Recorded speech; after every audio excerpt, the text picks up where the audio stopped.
सबसे पहले तो मैं बलजीत यादव जी का तहे दिल से धन्यवाद करना चाहती हूँ कि अब मेरा तीसरा साल है गोरैया दिवस को मनाते हुए, कि वो मुझे अंतर्राष्ट्रीय गोरैया दिवस को सेलिब्रेट करने का मौका देते हैं, मुझे इधर बुलाते हैं, अपने इस नेक कार्य में भागीदार बनाते हैं। तो उनका मैं तहे दिल से धन्यवाद करना चाहती हूँ।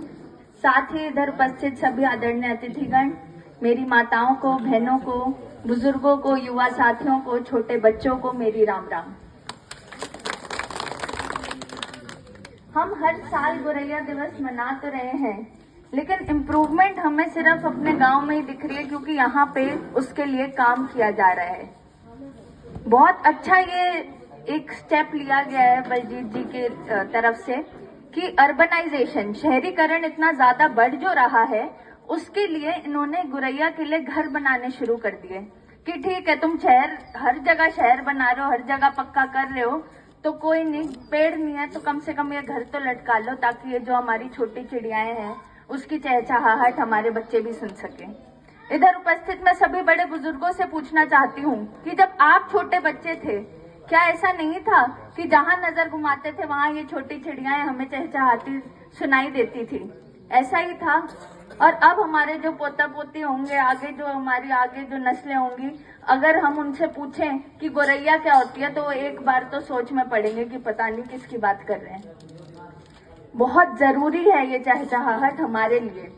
आप मानोगे कि आजकल जो ये डिप्रेशन, एंजाइटी और मेंटल प्रॉब्लम्स हो रही हैं लोगों को, वो क्यों हो रही हैं? और इसका जो असर है वो उनके घर पे या उनके काम पे भी होता है। तो इसका निवारण डॉक्टर्स क्या बोलते हैं? आप अपना हवा पानी बदलो, आप नेचर के करीब जाओ, आप ऐसी जगह जाओ जहाँ पे समुंदर हो, आप ऐसी जगह जाओ जहाँ पहाड़ हो, आप ऐसी जगह जाओ जहाँ पे पशु पक्षी हो। क्यों? क्योंकि उनकी ये जो आवाज है, उनका ये जो शांति है, वो और कहीं नहीं मिलती। यहाँ तक कि अगर आप YouTube सब चलाते हैं आजकल, YouTube पे अगर आप सूदिंग म्यूजिक लिख दोगे, सूदिंग म्यूजिक मतलब है कि आत्मा को आराम देने वाला जो म्यूजिक है, वो अगर आप चलाना चाहोगे, उसमें भी आपको पशु पक्षी की आवाजें सुनाई देंगी। तो हम लोग लकी हैं कि हमारे बीच बलजीत जी जैसे लोग हैं, जो हमारे पास हमारे पशु पक्षियों के लिए इतना समर्पण से काम कर रहे हैं। आप सभी से मैं ये आशा करती हूँ कि हम उनका साथ, जैसे वो हमें गाइड कर रहे हैं, उस तरीके से करें। जैसा कि अनु मैम ने भी बताया कि उन्होंने घर पे ही खेती करना शुरू किया ताकि जो पक्षी हैं वो आए, ताकि हम साफ खाना खाएं। तो ये शहरीकरण, जलवायु परिवर्तन, ये जो जितनी भी इन्वायरमेंटल प्रॉब्लम्स हैं, अगर हमें उनका समाधान करना है तो हमें एक छोटा छोटा कदम अपनी तरफ से उठाना पड़ेगा। बहुत जरूरी है अपने पर्यावरण को बचाना, क्योंकि सस्टेनेबल डेवलपमेंट तभी पॉसिबल है जब हम लोग अपने छोटे छोटे कदमों से अपने पर्यावरण को बचाएं। सस्टेनेबल डेवलपमेंट का क्या अर्थ है? कि जब हम लोग पैदा हुए थे, हमने अपने एनवायरनमेंट से, अपने पर्यावरण से जो जो चीजें ली, बेशक वो खाने की हो, बेशक वो कोई भी चीज हो, क्या आगे जाके हमारे बच्चों को वो मिलेंगी? आगे जाके उन बच्चों के बच्चों को वो मिलेंगी?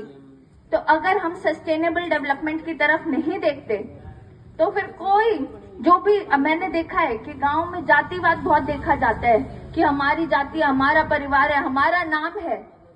अपना नाम तो हम बढ़ा लेंगे, लेकिन क्या हम वो आराम अपने बच्चों को दे पाएंगे जो हमने लिया है?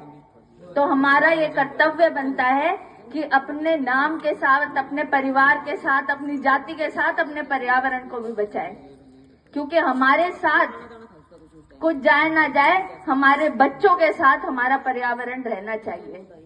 इसीलिए आज अंतर्राष्ट्रीय गोरैया दिवस की आप सभी को शुभकामनाएं देती हूं और आशा करती हूं ये अवेयरनेस प्रोग्राम साल भर